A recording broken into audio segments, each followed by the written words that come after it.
जोहार जोहार धरती माई के जोहार, रोपा के बे आएगे लकरे।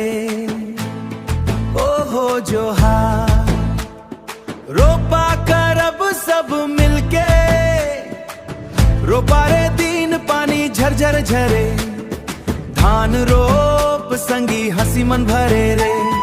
मांदर बाजे टन टन नगाड़ा गरजे रे, हरियर हरियर खेत मन नाचे रे। रोपा रोपा रोपा रोपा रे, जोहार जोहार धरती रे। रोपा रोपा रोपा रोपा रे, फसल लहराए सोना रे, फसल लहराए सोना रे। घेरल गगन बदरी छाइल रे, धरती माई हंस हंस अचरा फैलाइल रे। गोरी रोपे धनवा गाय मिठ गीत, संगी सब मिलके करे मेहनत प्रीत। मांदर बाजे धनमा धम नगड़ बाजे धिंदा, सब मिल नाचा।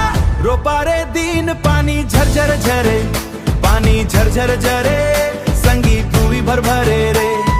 धान रोप संगी हंसी भर रे, मांदर बाजे टन टन नगाड़ा गरज रे।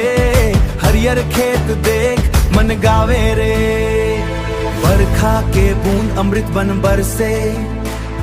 धान के पौधा खुशी सपना सजाए, हर घर आंगन सुख समृद्धि आए। कैसन लागे रोपा बहुत बढ़िया, कैसन लागे गांव सबसे प्यारा।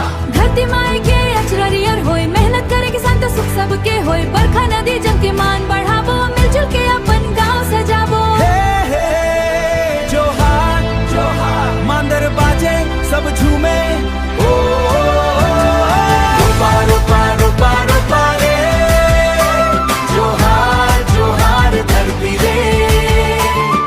रोपा रोपा रोपा रोपा रे, फसल लहराए सोना रे, फसल लहराए सोना रे। रोपा रे दिन खुशी के बहार, धान लहराए अपार। धरती माई के जय जयकार, हर घर भर जाए अन्न भंडार।